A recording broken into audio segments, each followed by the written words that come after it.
ಚಿಕ್ಕಜಾಜೂರು ಠಾಣೆಯ 12 ಸಿಬ್ಬಂದಿಗೆ ರಣಬಿಸಿಲಲ್ಲಿ ನಿಲ್ಲುವ ಶಿಕ್ಷೆಯನ್ನ ಕೊಡಲಾಗಿದೆ. ಚಿತ್ರದುರ್ಗ ಜಿಲ್ಲೆ ಹೊಳಲ್ಕೆರೆ ತಾಲೂಕಿನ ಚಿಕ್ಕಜಾಜೂರು ಠಾಣೆ ನೋಡಿ, ಪೊಲೀಸರಿಗೆ ಇಲ್ಲಿ ಇಂಪೋಸಿಷನ್ ನಿಂತ್ಕೊಳ್ಳಿ ಬಿಸಿಲಲ್ಲಿ ಅಂತ. ಎಎಸ್ಐ ಸೇರಿದಂತೆ 12 ಸಿಬ್ಬಂದಿಗೆ ಶಿಕ್ಷೆ ಕೊಟ್ಟಿದ್ದಾರೆ. ಪಿಎಸ್ಐ ನೇತ್ರಾವತಿ ಮಧ್ಯಾಹ್ನ 2 ಗಂಟೆಯಿಂದ ಸಂಜೆ 5 ಗಂಟೆವರೆಗೂ ಬಿಸಿಲಲ್ಲಿ ನಿಲ್ಲಿಸಿ ಶಿಕ್ಷೆ.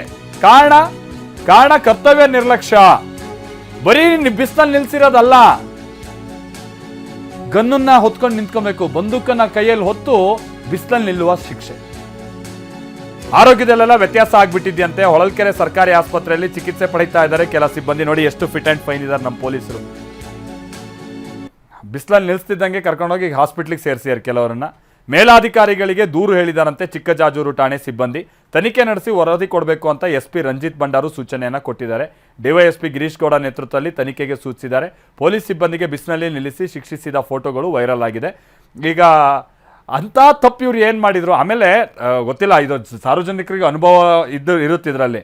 ಈ ಥರ ಏನಾದ್ರು ಶಿಕ್ಷೆ ಕೊಡೋದಾದರೆ 80-90% ಪೊಲೀಸರನ್ನೆಲ್ಲ ಬಿಸಿಲಲ್ಲಿ ನಿಲ್ಲಿಸ್ಬೇಕು.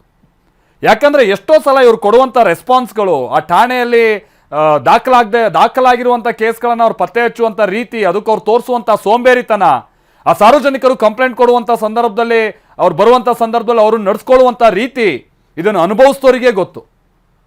ಇದು ಮಾತು ಹೇಳಕ್ಕೆ ಭಾಳ ಬೇಸರ ಆಗುತ್ತೆ. ಬಟ್ ಪೊಲೀಸರು, ನಮ್ಮ ರಾಜ್ಯದ ಪೊಲೀಸರು ಹಲವು ಸಂದರ್ಭದಲ್ಲಿ ಇವರು ಸಾರ್ವಜನಿಕ ಸ್ನೇಹಿ ಅಥವಾ ಜನಸ್ನೇಹಿ ರೀತಿಯ ಕಾರ್ಯನಿರ್ವಹಿಸಲ್ಲ. ಅವರ ದಿಮಾಕಿನ ಮಾತುಗಳು, ಅವರು ಆಡುವಂಥ ಭಾಷೆ, ಅವ್ರು ರೆಸ್ಪಾಂಡ್ ಮಾಡುವಂಥ ರೀತಿ, ಕಂಡಲ್ಲಿ ಲಂಚಕ್ಕೆ ಕೈಯೊಡ್ಡುವಂಥ ಹೇಸಿಗೆತನ, ಇದೆಲ್ಲ ಅದಕ್ಕೆ ಹೇಳಿದ್ದು 80-90% ಎಲ್ಲೋ ಕೆಲವೊಂದು ಠಾಣೆಗಳಿಗೆ ಸಂಬಂಧಪಟ್ಟಂಗೆ ಅಂತೂ ಬಿಸಿಲಲ್ಲಿ ನಿಲ್ಲಿಸ್ಬೇಕು, ಆ ಥರ ಇದೆ. ಬಟ್ ಮೇಡಮ್ ಇಂಥದ್ದೊಂದು ದಿಟ್ಟ ಕೆಲಸ ಅಂತೂ ಮಾಡಿದ್ದಾರೆ. ಬಟ್ ಅಗೈನ್ ರೂಲ್ ಬುಕ್ನಲ್ಲಿ ಬಹುಶಃ ಇದು ಅವರು ಅದನ್ನು ಸಮರ್ಥಿಸ್ಕೊಳ್ಳೋಕೆ ಸಾಧ್ಯ ಆಗಲ್ಲ ಅಂತ ಕಾಣಿಸುತ್ತೆ. ಏನು ಹೇಳುತ್ತೆ ಪೊಲೀಸ್ ರೂಲ್ಸ್ ನಮ್ಗೆ ಗೊತ್ತಿಲ್ಲ, ಹಿಂಗೆಲ್ಲ ನಿಲ್ಲಿಸ್ಬೋದಾ ಈ ಥರ ಎಲ್ಲ. ಮೇಲಾಧಿಕಾರಿ ಆಗಿರ್ಬೋದು ಅವರು, ಆ ಠಾಣೆಗೆ ಅವರು ಅಧಿಕಾರಿ ಆಗಿರ್ಬೋದು, PSI ಆಗಿರ್ಬೋದು. ಬಟ್ ತನ್ನ ಕೆಳವರ್ಗದ ಅಧಿಕಾರಿಗಳನ್ನ ಹಿಂಗೆ ನಿಲ್ಸೋಕ್ಕೆ ಅವಕಾಶ ಇದೆಯಾ ಅನ್ನುವಂಥದ್ದು ಪ್ರಶ್ನೆ.